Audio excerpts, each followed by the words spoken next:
జై శ్రీరామ్. అందరికీ విశ్వావసనామ ఉగాది శుభాకాంక్షలు. అందరూ కూడా ఈ సంవత్సరం అద్భుతమైనటువంటి వాళ్ళ యొక్క అష్ట ఐశ్వర్యాలతో భోగభాగ్యాలతో తొలతూగాలని ఆ భగవంతుణ్ణి ప్రార్థిస్తూ అందరికీ ఉగాది శుభాకాంక్షలు. ఈరోజు మనం పచ్చడి తింటాం. పచ్చడి విషయంలో ఉన్నటువంటి సైకలాజికల్ ఎలిమెంట్స్ ఇది చాలామందికి తెలుసు. షడ్రుచులు అన్నీ ఉంటాయి, జీవితంలో అన్నీ ఉంటాయి అనేది ఇది అందరికీ తెలుసు. కాబట్టి దీని గురించి మనం ఎక్కువగా చెప్పాల్సిన అవసరం లేదు. ఇప్పుడు ముఖ్యంగా చెప్పుకోబోయే విషయం ఏంటంటే, చాలామంది చెప్తారు కదా, ఉగాది రోజు పంచాంగ శ్రవణం చేస్తే పుణ్యం వస్తుంది, లేకుంటే మన పాపాలు పోతాయని. ఇక్కడ ఓ లోతైన అంశం ఏమిటంటే, ఉగాది రోజు పంచాంగ శ్రవణానికి ఈ పాపపుణ్యాలకు సంబంధం ఏంటండి? పంచాంగ శ్రవణం ఏముంటుంది? ఈ సంవత్సరానికి అధిపతి ఎవరు, సస్యాధిపతి ఎవరు, మంత్రి ఎవరు, రాజ్యం ఎలా ఉండబోతుంది, అంటే ఏదన్నా అనర్థాలు ఏమైనా జరుగుతాయా, వర్షపాతం బాగుంటుందా బాగుండదా, ఎటువంటి పంటలు బాగా పండుతాయి, ఎటువంటి ధాన్యాలకు రేట్ ఎక్కువ ఉంటుంది, ఇవే ఉంటాయి కదా. దీన్ని వినడం వల్ల మనకు వచ్చేది ఏంటి, మన పాపం పుణ్యం ఎలా వస్తుంది అనేది ఇక్కడ చర్చ. దీనికి సమాధానం చెప్తాను, కొంచెం జాగ్రత్తగా వినండి. ఇక్కడ సరే పాపం పోతుంది అన్నాం అనుకోండి, మనకు ఇక్కడ సనాతన ధర్మంలో కాలము భగవత్ స్వరూపంగా భావన చేస్తాం.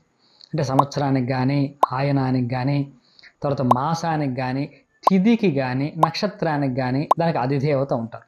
మనం ఎప్పుడైతే తిథి, వారి, నక్షత్రాలు, యోగము, కర్ణము వీటి గురించి స్మరణ చేస్తున్నామో ఆ యొక్క అధిదేవతను కూడా మనం స్మరిస్తూ ఉన్నాము అని దాని అర్థం. కాబట్టి ఆ అధిదేవతను స్మరించినప్పుడు ఆ కాలంలో మనకు వచ్చేటటువంటి ఆపదలు తొలగుతాయి.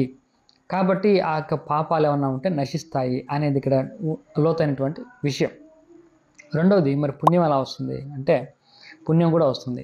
అంటే పుణ్యం ఎలా వస్తుంది అంటే, మీరు పుణ్యం అంటే ఏంటి అని అర్థం చేసుకోవాలి. పుణ్యం అంటే ఏమిటి అంటే సత్కర్మ ఆచరణ, దాన్ని మనం పుణ్యం అంటాం. అంతకుమించి ఏమి లేదు ఇక్కడ. పుణ్యం అంటే మనం ఎంతసేపు దాన ధర్మాలు చేస్తే పుణ్యం అనుకుంటూ ఉంటాం, అది కూడా సత్కర్మే కదా. దానికి అర్థం ఏంటంటే సత్కర్మ ఆచరణే పుణ్యం. సత్కర్మను ఆచరిస్తే ఏమవుతుంది అంటే సత్ఫలితాలు వస్తాయి. ఇది కర్మ సిద్ధాంతం ఎవరైనా ఒప్పుకోవాల్సింది కదా. మంచి పని చేసినప్పుడు మంచి ఫలితాలు వస్తాయి, కష్టపడి పని చేసినప్పుడు మంచి ఫలితాలు వస్తాయి. కష్టపడి వ్యవసాయం చేస్తే పంట బాగా దిగుబడి చేతికి వస్తుంది సహజంగా, ఏదో వేరియేషన్ జరగకపోతే. ఇప్పుడు మన సత్కర్మ అంటున్నాం, సత్కర్మకు మంచి ఫలితాలు వస్తాయంటున్నాము. పంచాంగ శ్రవణం సత్కర్మ ఎలా అవుతుంది అనేది ఇక్కడ అర్థం చేసుకోవాల్సిన విషయం. మీరు ఒకసారి గమనించినట్టయితే, ఇప్పుడు ఒక పూల వ్యాపారి ఉంటాడు. ఈ పూల వ్యాపారి బాగా వ్యాపారం చేయాలనుకుంటే ఇతనికి కొంత ఇన్ఫర్మేషన్ కావాలి. ఏమి కావాల్సినటువంటి ఇన్ఫర్మేషన్ అంటే, ఈ సంవత్సరం వర్షపాతం ఎలా ఉండబోతుంది, ఈ ఎటువంటి ప్రాంతాల్లో వర్షం బాగా పడుతుంది, ఎటువంటి చోట ఎటువంటి పూలు కాస్తాయి, అన్ని పూలకి ఒకే రకంగా నీళ్లు అవసరం ఉండదు. కొన్ని తక్కువ నీటితో పండే పూలు కొన్ని ఉంటాయి, కొన్ని బాగా ఎక్కువ అవసరం ఉన్నటువంటి పూలు కొన్ని ఉంటాయి. మరి ఎటువంటి పూలు వేసుకోవచ్చో ఇతనికి ఒక క్లారిటీ వస్తుంది. ఎక్కడ ఎటువంటి పూలు దొరుకుతాయో ఇతనికి ఒక క్లారిటీ ఉంటుంది. తర్వాత ఇక్కడ ఈ సంవత్సరం ఎక్కడెక్కడ ఎప్పుడెప్పుడు మనకు పర్వదినాలు ఉన్నాయి, లేకుంటే నవరాత్రులు ఎప్పుడు వచ్చినాయి, దీపావళి ఎప్పుడు వచ్చింది, సంక్రాంతి ఎప్పుడు వచ్చింది, ఇవన్నీ తెలుసుకోవడం వల్ల పూలకు ఎప్పుడు అతనికి పీక్ డిమాండ్ ఉంటుంది. ఆ డిమాండ్ మీట్ అవ్వడానికి ఇతను ఏర్పాట్లు ఏం చేసుకోవాలి. ఇప్పుడు నవరాత్రులు వస్తాయి ఎప్పుడో తెలుసు అంటే, అంతకు ముందే మనం ఎక్కడ పూలు కొనుక్కోవాలి, ఎక్కడి నుంచి తీసుకురావాలి, ఎక్కడికి తీసుకెళ్ళాలి, ఏ మార్కెట్లోకి తీసుకెళ్ళాలి. కొన్ని లోకల్ ఫెస్టివల్స్ ఉంటాయి. విజయవాడలో ఒక జాతర జరగబోతుంది, అది ఎప్పుడు జరగబోతుంది. తిరుపతిలో కొన్ని కార్యక్రమాలు జరుగుతుంటాయి, అది ఎప్పుడు జరుగుతుంది. ఈ క్లారిటీ ఉన్నప్పుడు ఇతని వ్యాపారము బ్రహ్మాండంగా సాగుతుందా సాగదా మీరు ఆలోచించేయండి. తెలుసో తెలియక ఇవన్నీ కూడా మినిమంగా ప్లాన్ చేసుకుంటూ ఉంటాం. ఈ విధంగా ప్రతి ఒక్కరు కూడా వాళ్ళ ఉద్యోగము, లేకుంటే వ్యాపారంలో, లేకుంటే వ్యవసాయంలో కూడా ఇవన్నీ తెలుసుకోవడంతో వాళ్ళ పని బాగా చేయడము, దిగుబడి బాగా రావడము, లేకుంటే వాళ్ళు ఆశించినటువంటి ఫలితాలు, ప్రాఫిట్స్ బాగా రావడం అనేది ఎందుకు ఉండదు చెప్పండి. కాబట్టి ఆ ఫలితం వస్తుంది కదా. అంటే సత్కర్మకి ఇది సత్కర్మ. అంటే నువ్వు చేసే బిజినెస్ ప్లాను అవన్నీ కూడా ఒక ప్రాపర్గా, సైంటిఫిక్గా, సిస్టమేటిక్గా ఎక్కడ డిమాండ్, ఎక్కడ సప్లై ఉంటుందో ఈ అనాలిసిస్ చేసుకుంటూ ఎప్పుడైతే మనం చేస్తున్నామో అప్పుడు నీకు ప్రాఫిట్ వచ్చే అవకాశం బాగా ఉంటుంది. ఇది ప్రతి చిన్న ఇప్పుడు స్కూల్ నడిపే వాళ్ళకు కూడా ఒక క్యాలెండర్ ఉంటుంది. వాళ్ళకి అది అవసరం. ఏ టైంలో ఎగ్జామ్స్ పెట్టుకోవాలి, అక్కడ ఫెస్టివల్స్ ఏమైనా ఉన్నాయా, దాన్ని మిస్ చేసి ఇంకేమైనా పెట్టుకుందామా, ఈ క్లారిటీ ఇప్పుడు వద్దా. రెండోది ఏంటంటే, ఇంతకు ముందు పూర్వం ప్రతి ఒక్కరూ వ్యవసాయం మీద ఆధారపడి ఉన్నవాళ్ళు. రెండవది ఏంటంటే, ఆధ్యాత్మిక సాధన ప్రతి ఒక్కరూ చేసేవాళ్ళు.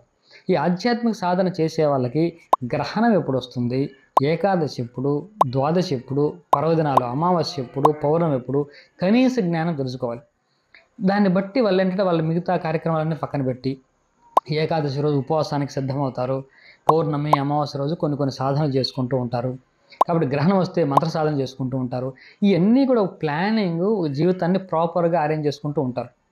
డేట్ బట్టి మిగతా అన్నీ కూడా అడ్జస్ట్‌మెంట్ చేసుకుంటూ ఉంటారు. చూడండి, ఇప్పుడు ఇంత క్లారిటీ ఉన్నప్పుడు వాడి యొక్క వ్యవసాయం గానీ, వ్యాపారం గానీ, ఆధ్యాత్మిక సాధన కానీ ఎంత అద్భుతంగా జరుగుతుంది, ఎంత స్పష్టత, ఎంత క్లారిటీ ఉంటుంది. మరి ఇంత క్లారిటీతో, ఇంత స్పష్టంగా ఆ సమయాన్ని ఉపయోగించుకొని పనులు చేసినప్పుడు సత్ఫలితాలు ఎందుకు రావు? ఇదే కదా పుణ్యం రావడం అంటే. పుణ్యం రావడం అంటే సత్కర్మ. సత్కర్మ వల్ల వచ్చే ఫలితం ఏంటంటే మంచి ఫలితాలు రావడం. కాబట్టి ఎవరు ఏ ఉద్యోగం, వ్యాపారంలో ఉన్నప్పటికీ వాళ్ళు ఈ కాలంలో జరిగేటట్టు మార్పులు తెలుసుకున్నప్పుడు దానికి అనుగుణంగా వీళ్ళ యొక్క ప్రణాళికలు మార్చుకోవడము, వీళ్ళ యొక్క స్ట్రాటజీస్ మార్చుకోవడం చేసినప్పుడు అద్భుతమైన ఫలితాలు వాళ్ళకి వస్తాయి. కాబట్టి ఉగాది రోజు పంచాంగ శ్రవణం చేయండి అని అంటున్నారు. అంటే ఈరోజు సాఫ్ట్వేర్ ఇంజనీర్లు, రియల్ ఎస్టేట్లు ఇవి పెరిగిపోవడం వల్ల మనకు అంతగా అప్లై అవ్వట్లేదు కాబట్టి దీనివల్ల ఏంటి ఉపయోగం అనుకుంటాం. కానీ ఒకప్పుడు ఉన్నటువంటి జీవన విధానానికి స్పష్టంగా చాలా చాలా అవసరం. అంతెందుకు ఇప్పుడున్నటువంటి రియల్ ఎస్టేట్ ఇంకోటో కూడా దీని మీద ఎంతో కొంత ఆధారపడి ఉంది. ఉన్నటువంటి పరిస్థితులను అర్థం చేసుకుంటే వాళ్ళు ఇంకొంత బాగా ప్లాన్ చేయగలరు. కాబట్టి పంచాంగ శ్రవణం వల్ల పాపాలు పోతాయి, పుణ్యం కూడా వస్తుంది. కాబట్టి ఈరోజు ఖచ్చితంగా అందరూ కూడా పంచాంగ శ్రవణం చేసి తీరండి. స్వస్తి.